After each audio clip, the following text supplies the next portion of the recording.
Hi, we are back with more from Experience to Change Conference. I'm Janice McLean DeLoatch, and I know this is a little bit out of the realm of what I normally do, which is small business and entrepreneurship.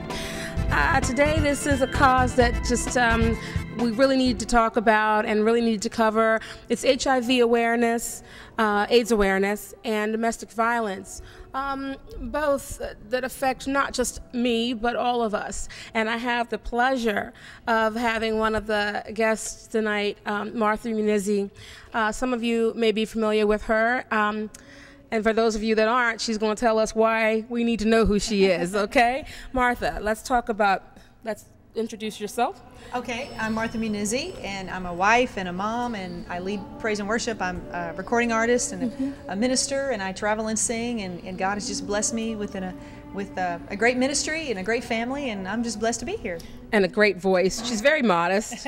I've heard her sing. Oh, thank you. She is a pastor's daughter and was nominated for a Breakthrough Award. Let's talk about that. I got, sometimes I forget. I got the Best New Artist, Stellar, and then I won another one for a compilation record, a Stellar, and then I just recently won the Dove Award for the Record of the Year. So I'm very, very excited. Okay, now which record was that? It was my new record, Change the World, which Aaron Lindsay, Israel Houghton produced. We created it together. So it's been really a great year. You know, started off great, and winning the Dove was a great experience, and winning Stellars are great experiences, and getting to travel. I just love doing what I do. Yeah, you look like you really are enjoying what you do, and Israel and Aaron are the same duo that helped you with the first one. Yes. Now, how'd you guys get together? You know, we go way back. We met in church, the church that I was attending at the time. Israel came in, they brought him in for a weekend, and that's how we met. And we've just kind of stayed in contact ever since. And then when it was our season, we called and said, hey, what do you think? God's calling us. He said, let's make a record. And it was very organic. It wasn't anything difficult. We just are contrived. We just were led by the Spirit. Okay, now we're here today to talk about domestic violence and AIDS awareness. Both issues are very important, but if you had to lean toward one issue or the other, which one would you lean to and why? Wow, that's a really good question. You know, they're both extremely difficult conversations to have, and difficult situations that face. It was like an epidemic in our country and in countries all over the world.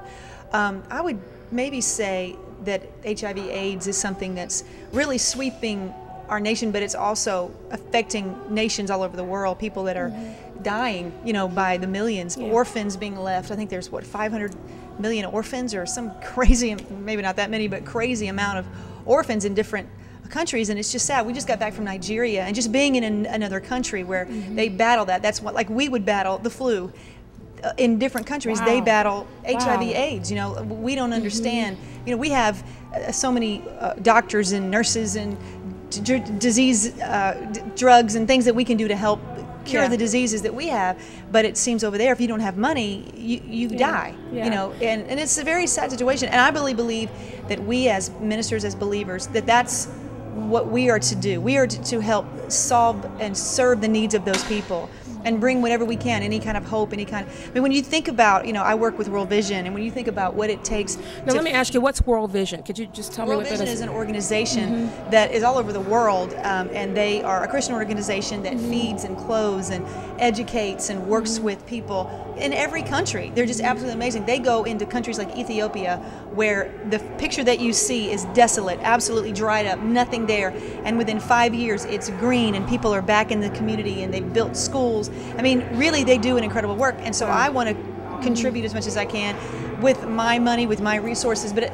because I was going to ask you, how do you help out with them? Right, we do travel, and we're working on a trip to India coming up, hopefully next year, to go with World Vision and just really go into the hard places. If people want to volunteer to help you with that, do you have like a website or an email or sign up? Because people don't know, and this is why we want to talk about that. Well, actually, on my website you can go. We have a Change the World. What's your website? Martha Munizzi, MUNIZZI.com. Actually, I wore my T-shirt tonight. These are our Change the World T-shirts. It's funny that I didn't know I was going to have this conversation like this with you, so this is really cool. But it's our Change the World t-shirts, and it says we can change the world. And it's really important that we do this. And with World Vision and with Change the World, you can go on and buy this t-shirt, and there's other things you can get on there. Yeah. And the proceeds will go to help people with HIV/AIDS, people that are hurting, people that are broken, and all over the world, even in our country. We need to really create resources. I always say I want to be like the Angelina Jolie of the gospel community, but I don't want to be her. But people give her. She does a great job. She's really doing what I believe the church should be doing, and we are, but even on a larger scale. And I have talked to so many other ministers, artists, and the more successful that you get, you realize there's an emptiness to it if you're not pouring back out. If you're only receiving and taking in, there's nothing really that's stimulating you, because after a while, taking in, it kind of grows cold. But if you're constantly giving out as you're taking in, and you're being really just a funnel for what God's given me, that's what I want to be. I want to be a funnel, so people can go on on our website, MarthaMunizzi.com. You can watch. I did an interview with a man from India, a minister from India, and he goes and works with the Dalits in India, which is the lowest of the low of the caste system. They're animals. They're not even, that's what they're considered. And they deal with so many different levels of poverty and disease and sickness and just lack of education. Now, let me just, and I don't want to interrupt you, but when you say lack of education, and true, our flu is an epidemic for them. Right. Why are we not taking advantage of all the resources that we have here? And, we're raising money and we want to help people, but if they don't reach out, then what do you do? I don't like to be judgmental, but I think if we're all really honest, we get lazy here. Yeah. We don't really take care of ourselves because it's so easy to do, and there's so many resources that we have. We don't take advantage of the resources that we have in America. There's only one United States of America, and we shouldn't bash it. We should appreciate it. It's not perfect, but we're free here, and we have so many resources that we can partake of, and I was watching on a show today. It blew me away that people on the street, young teenagers on the street, can go and get free clean needles.